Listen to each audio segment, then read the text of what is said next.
Quick one, I want to do this video. Ngixoxe isitori sokuthi ngahlangana kanjani noSibusiso Malimela.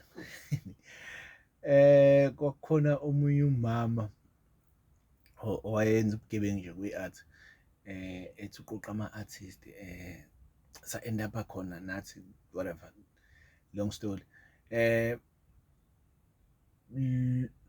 uSibusiso Malimela ufika lapho, ufika nomunye umjito wakuthiwa uWanda Miya, bazomazi le genge endala. uWanda Miya, nika ihlanga uzogiya, okanye ukhamba uzoniminya, something like that. Ufika nalowo mjida loyo. So mesihlangana nalo mama lo, kwakuba khona lento ama-cypher esasiwenza nje, while silent meeting or whatever event ekusuke kuyiwa kuyona.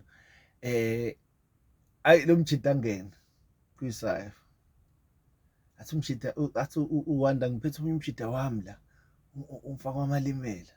Angena lo mjida kwi-cypher, enzeni umjida, yo hayibo, uba lo Wanda, hayi umjida wakaMalimela lo.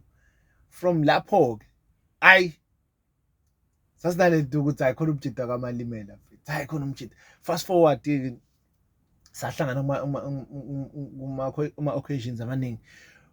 Fast forward, kwakuba khona la kuhlanganwa khona kuma-school competitions. Wawazi kahle uma khona uSibusiso Malimela, akho kudominate la, ngoba sasinalento ukuthi asasiwadominate ama-school competitions aseMlazi. Hayi kuma khona uSibusiso Malimela, wawazi kahle ukuthi yabona namhlanje zizobulalana. Manje isikole sakho sikuphethe sithi hayi yabona namhlanje sibuya nayo le trophy le. Wena usubonile backstage ukuthi khona ba, usubona ukuthi khona umfuka Malimela, and uzoqeda ngani bafana, yabo.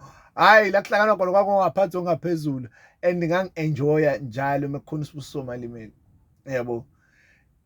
Fast forward, kwakukhona indawo okwakuthiwa eMakhutha High mengingaphonsisi. La afika khona noMbali Malimela, ngize ngiqale ukwazi uMbali Malimela. Ukukhumbula kahle, wangena estage uSibu, wahaya. Wathi uzobiza usisi wakhe. I'm like, okay, yabo, because kuvamisile phela ukuthi umuntu afike athi uhamba nobhuti wakhe, usisi wakhe. Okay, uNtswempu lo munye mefika, hayi angena le ngane, uyakhumula icathulo, ngikhumula kahle, angena le ngane. Ayimncaneke lapho uMbali, inja yekholebha bayishaya lapho.